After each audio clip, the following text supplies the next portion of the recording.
Putin के घर पर 91 ड्रोन से हमला, बौखलाया रूस, ट्रंप ने लगाया फोन तो सुना दी खरी खरी। नमस्कार, न्यूज 18 का डिजिटल प्लेटफॉर्म आप देख रहे हैं और मैं हूं रितु सिंह।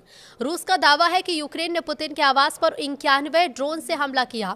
रूसी एयर डिफेंस ने सभी ड्रोन को मार गिराया है और इस हमले से भड़का रूस अब कीव पर बड़ी जवाबी कार्रवाई की तैयारी में है।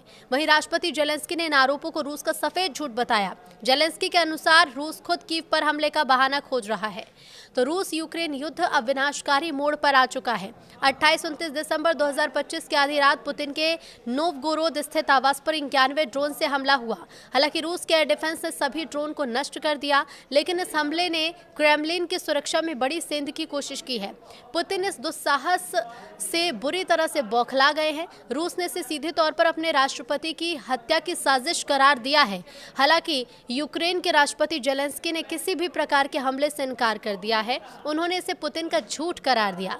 इस तनाव के बीच अमेरिका के राष्ट्रपति डोनाल्ड ट्रंप ने पुतिन को फोन मिलाया। ट्रंप ने पुतिन से शांति बनाए रखने और युद्ध न भड़काने की अपील की, लेकिन पुतिन का गुस्सा 7वें आसमान पर था। सूत्रों के मुताबिक पुतिन ने ट्रंप को दो टूक जवाब दिया। कहा कि जब उनके घर पर हमला हो रहा है तो शांति की बात बेमानी है। पुतिन ने खरी खरी सुनाते हुए कहा है कि अब कीव को इसकी भारी कीमत चुकानी होगी।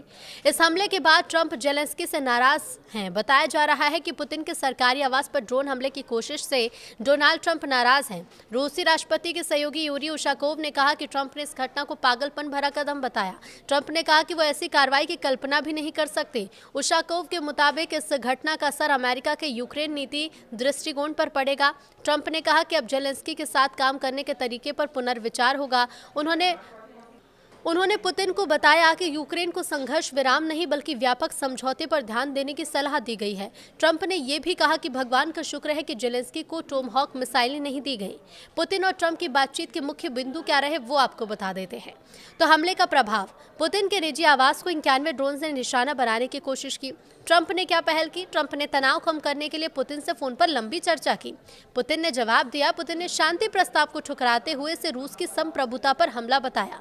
सुरक्षा प्रोटोकॉल क्या रहे? तो रूस अब जवाबी हमले के नियमों में बदलाव कर सकता है। दूसरी ओर जेलेंस्की इस हमले के बाद मिमियाते नजर आ रहे हैं। उन्होंने इसे रूस का सफेद झूठ और प्रोपेगेंडा बताया। जेलेंस्की का कहना है कि यूक्रेन कूटनीति के रास्ते पर चल रहा है। उन्होंने ट्रंप की टीम के साथ मिलकर शांति बहाली की बात दोहराई, लेकिन मॉस्को इन दलीलों को सुनने के मूड में नहीं है। रूसी सेना अब कीव के सरकारी भवन और महत्वपूर्ण ठिकानों पर बड़े मिसाइल अटैक की तैयारी कर रही है।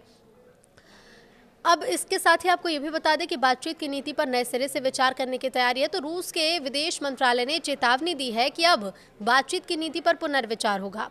पुतिन के आवास पर हमला रेड लाइन को पार करना है। ट्रंप की शांति योजना में अब खटाई में पड़ती नजर आ रही है और अगर रूस ने कीव पर बड़ा पलटवार किया तो ये युद्ध वैश्विक संघर्ष में बदल सकता है। पूरी दुनिया अब क्रेमलिन के अगले आदेश का बेसब्री से और डर के साथ इंतजार कर रही है।